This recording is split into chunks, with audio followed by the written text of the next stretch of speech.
tambalang kumikinang. Nicole Ayala and Diego Bandido. Ang kwento. Mula sa mahiwagang Burnay. Mula sa mahiwagang Burnay.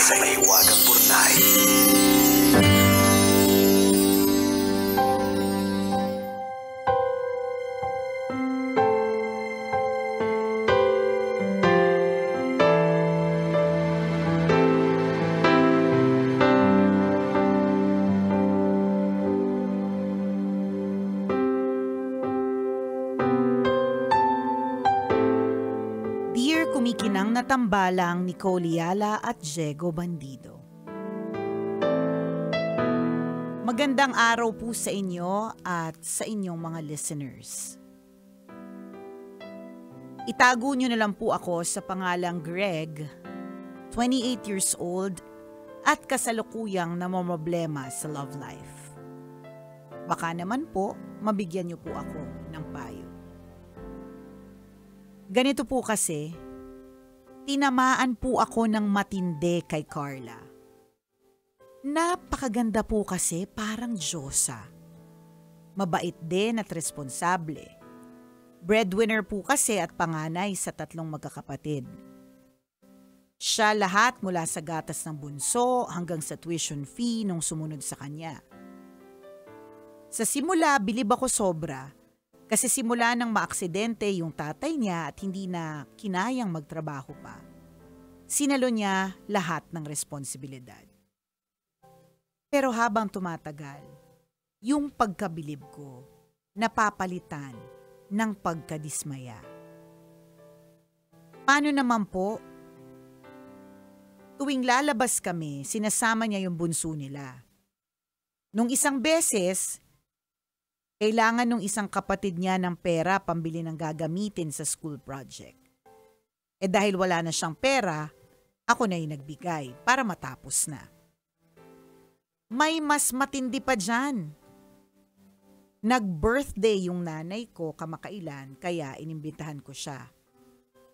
Laking gulat ko na lang nang dumating siya kasama ang buong angkan niya. Yung tatay niya, nanay niya, 2 nakababatang kapatid. Napahawak na lang po ako sa batok habang iniisip kung paano ko sila pagkakasyahin sa lamesa. At noong umupo na sila para kumain, focus talaga sila. Pagtayo nila, wipe out yung nakahain sa lamesa. Akala ko wala nang lalala pa doon pero meron pa pala. Namatay yung lola ko 2 weeks ago. Pumunta siya at nakiramay. Kaso nung pauwi na, nag-take out ng 3-in-1 na kape, pandesal at isang plastic na menudo. Sa gulat ko sa ginawa niya, wala akong nasabi. Nahiya ako ng slight sa mga kamag-anakan ko kasi nakita nila. Tambalang kumikinang, itutuloy ko pa ba ang panliligaw ko? Habang tumatagal kasi, nagdadalawang isip na ako. Salamat po sa inyong payo.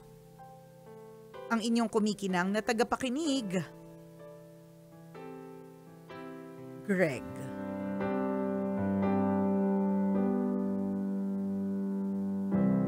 Greg! Hi, Greg! Ang isang pagpapatunay dito sa kwento ni Greg is that nobody is really perfect. Tama. Wala talagang perpektong tao. May taong katulad nito, 'di ba? Nung una, ang gaganda ng mga sinasabi, 'di ba? Parang nasa kanya nang lahat. Oo, correct. Madiskarte. Ayan, 'di ba? Talagang maalaga sa pamilya. Tapos pagdating sa kaduluduluhan, meron din talagang sablay. Lahat po ng tao. Ay, we are all imperfect in so many ways. Kahit na yung kakilala mong parang feeling mo walang kapintasan, meron niyang kapintasan. Hindi mo lang nakikita at hindi niya pinapakita pero meron. Correct. Okay, para sa akin kung ang isang tao kapag ka meron siyang gustong ligawan, syempre dapat sigurado siya. Ganun lang kasimple yun eh. Kung nagdadalawang isip ka, kung in your heart, hindi full yung... if your heart is not full of love for that person, meron kang doubts, bakit mo itutuloy? Ganun lang kasimple yun. Kung malinaw naman sa'yo, Greg, na gusto mo siya talagang Yes. sabi mo nga, tinamaan ka talaga ng matindi. Correct. Ngayon, the question is, nakita mo na yung, kumbaga nakapackage sa kanya yung pamilya niya. Ang tanong, kakayanin mo ba? Correct. So kahit mahal mo siya at hindi mo kaya, magiging problema yan eventually sa pagsasama ninyo So, ako, para sa akin kung hindi mo kaya, then wag mo ituloy. Kung kaya mo, ituloy mo. Wag mo munang, sa tingin ko pwede rin namang hindi ka mag-decide ngayon. Tingin ko dapat mag-step back ka muna. Tingnan yung magmuni-muni ka muna, 'di ba? Kasi alam mo, kaya namin sinasabi na ako kanina, kaya ako sinabi na kung may pag-aalinlangan ka, bakit mo naman itutuloy? Kasi sa totoo lang, may mga ibang taong tanggap nila yun agad. Yan, totoo. At saka baka nga sila pa yung magbabao. Bakit isang plastic lang ng minudo? Yes. Dagdagan mo pa. Oo. Ikaw, pansin na pansin mo 3-in-1 coffee, check. Pandesal, check. Isang plastic ng minudo, check. 'Di ba? So, ibig sabihin hindi ka ganong klase ng tao. Parang feeling ko yung ugali ninyong dalawa ay magkaiba. Tama. So, dahil magkaiba, madami naman magkaibang ugali na nagmamatch Totoo naman 'yon. Kaya lang sa sitwasyong ito, masyado mo nakikita na yung mga feeling mong red flag. Meron kasing iba na halimbawa, kahit ganito yung ugali nung ni Carla. Yan. Meron kasi iba na mga tao, yung personality, yung parang makompensate yung kakulangan niya na, yung nga, sabi ni Nicole na, sige, dagdagan mo pa ito pa. Kasi alam mo yung hikahos din sa buhay kasi walang-wala. Tama. So masutulo. Pero sa'yo, nagiging burden yung na supposed to be, makita ng iba na nakakatulong ka. Yes. Sa'yo burden kasi nakakahiya sa mag-anak. Ayan. So, 'di ba? And para sa akin, Jegs, those are signs na hindi mo kakayanin ito in the future. Ito yung mga tipong kapag kinasal talaga kayo, magiging problema mo yung buy one, take five na pamilya niya. At may ganon. marami kasi mga ikinasal niya na una-una nagsasabi, okay lang yan, walang problema. Pero nang kinasal na sila, biglang naglatag na nga oy, ikaw lang yung asawa ko, hindi kasama yung pamilya mo. Ayan. Biglang may ganong kasunduan. Hindi dapat ganon. Hindi. Kasi pakete na yan Correct. Alam mo na yan na lalapit at lalapit din yung mga kapatid. Family members. Mga family members. At magiging kasama sa cargo mo, responsibility. Dapat hindi yung sinasabi ni Jegs is that hindi pwedeng bibiglain ka na isang araw ay hindi na pwede. Dapat from the very start, malinaw sa'yo na na may cargo talaga siya or malinaw dun sa magiging asawa mo na hindi mo kayang tanggapin na may cargo. Tama. Diba? Kasi meron naman nakakatanggap Yes, meron. Diba? Meron talaga na, ay, alam ko yan, nagkataon lang talaga, hindi kayo medyo hikahos kayo, ganyan, kaya medyo mabigat. Sige, okay lang yan. Pero may mga taong hindi. At ramdam ko, Greg, ikaw yun. Ikaw yung isa sa mga taong medyo hindi ready sa buy one, take five. Yan, may mga taong giver talaga siya na kahit sabihin mo sakto lang yung pero gumagawa ng paraan dahil nakakaramdam yung parang kurot sa puso nila, naaawa, tinutulungan. Correct. Kahit yung kakainin na lang nila, ibibigay. Tama. Diba? Ikaw, Greg, 'di ba? Grabe, nung dumating sila, hindi ko alam kung paano sila pagsisiksikan. Tapos nung umalis sila, 'di ba? Nung umalis sila ng mesa, wipe out. 'Di ba? Isipin mo yung term na ginamit mo, wipe out. Alam mo yung parang ang dating talaga sa akin ito, patay gutom. 'Di ba? Parang grabe, tahimik sila tapos concentrate na po. 'Di ba? Parang yung pagtingin mo sa hindi mo man sabihin yung salitang hinahamak, pero hinahamak mo sila may sa utak ka na mo. Sa pamilya ni diba? Carla. Ni Carla. Grabe, wipe out. Focus na focus sila sa pagkain. Diba? yung mga yung mga terminology mo parang diba? sinasabi mga patay gutom correct. yan. Ganun yung dating. Hindi mo lang ginamit yung salitang patay gutom. In English mo lang sabi mo focus. Diba? Kaya para hindi masyado mabigat. Pero yung dating talaga, kung lalagyan natin ng tono ng mapangkutsa, yung paano mo sinabi, nang kukutsa grabe na wipe out yung mesa. Parang ang datingan na tuwing may okasyon, ayan na naman sila. Correct. Pupunta na naman yan sila dito, bit-bit na naman buong pamilya. Ayan. Diba? Mga ganon. So, ano yan, hindi ko nakikita na pwedeng maging okay. Unless yun nga, you step back and then wag mo munang madaliin. Baka naman may mga pagbabago or pwede mo rin naman kausapin si Carla. Hindi na pa naman niya jowa, di ba? Oh, parang May balak. nanliligaw ligawan. parang din siya. So, ito pa lang. Nanliligaw pa lang. Ang dami mo ng comment, di ba? Paano kung kayo na?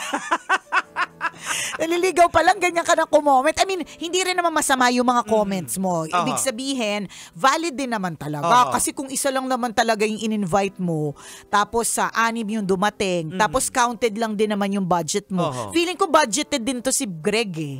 Kasi, di ba? Kasi kung hindi siya budgeted na tao, medyo hindi rin siya mag-iisip. Pagkain yan, lalo sa pagkain. Ako naniniwala ko na yung mga taong talagang very generous, ay very generous pagdating sa pagkain. Yung hindi sila yung mangkukutsa na ano ba yan, ang daming kinain, nakatatlong rice, yung diba? tuwing pupunta, yung nakatingin ka na sa kanila, baka may iuwi na correct, mamaya diba? yan.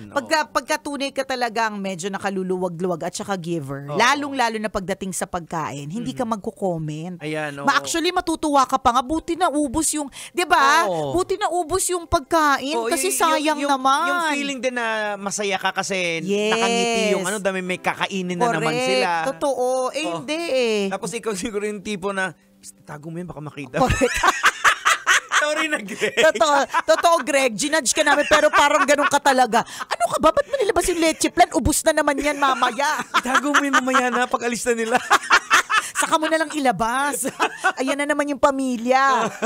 Diba? Ayan, so in short, Greg, nakapakete kay Carla yung hindi mo matatanggal yan sa kanya. So kung ang iniisip mo, kung itutuloy mo siya kung matanggal yan, hindi mo may tatanggal yan. Unless talagang manalo sila sa loto, meron talagang mangyari sa kanilang mga kakaiba. Pero yung likelihood na manalo ka sa loto, diba? Mas ano ba yung sabi sa statistics? Mas posible ka pang tamaan ng kidlat versus manalo sa loto. Tama. Mas mataas pa yung chance mong tamaan ng kidlat. Isipin mo yun. So, unless maging yayamanin sila, bigla silang pamanahan ng bonggang-bongga. Yeah. Pag nangyari yun pwede magbago. Pero ngayon, pakete talaga sila. Ayan. Mukhang talagang taggutom din. Ayan, so pag-isipan mo, Greg, iproseso mo sa sarili mo. Pero alam mo, isa ring paalala para sa lahat ng mga Pilipino. Di ko alam kung lahi lang natin yung ganito. Pero ganun din po kasi talaga tayo eh. I have heard of so many people na kapag kinakasal sila, lagi nilang pinoproblema na kahit gusto nilang ikasal kunyari sa baryo nila o kaya kahit gusto nilang ikasal sa probinsya nila, hindi na lang nila gagawin. Papaano kasi? Hindi naman invited yung buong barangay, pero buong barangay yung dumadating. Kultura kasi na. Kaya nga eh. Pilipino lang po yung ganun, ano? Tapos sasama pa yung loob ng kapitbahay mo kasi biglang makasalubong mo, nakasimangot. Hindi mo alam masama yung loob kasi hindi siya inibinta. Tama. Hindi naman siya kasali talaga.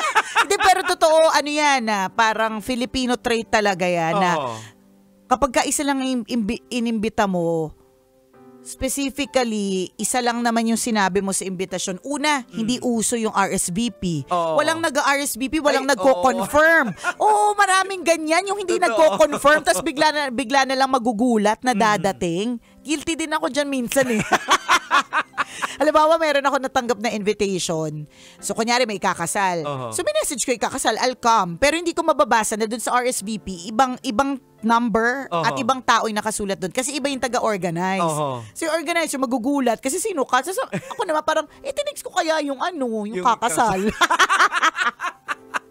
Ganyan. So, ugaliin din po natin na magtanong kung pwede tayong magbitbit ng mga tao. Kasi hindi naman po lahat yayamanin. Correct. Na kaya nilang i-accommodate lahat. Kaya ngayon yung sinasabi kong si Greg, feeling ko medyo budgeted din. Kasi ano yung sabi niya, di ko alam kung paano sila pagkakasyahin. Kasi kung di ka budgeted, kahit ilang kasama mo, okay lang. Pasok yan, go. Punta kayo, go. Kasi may mga ganyan naman na budgeted, pero paano pagkakasya tayo, pero eto lang yung ano natin. Okay na ba sa inyo? Noodles? Ganyan. Sardinas. Basta magkakasama tayo. At saka ang mahalaga, magsasabi.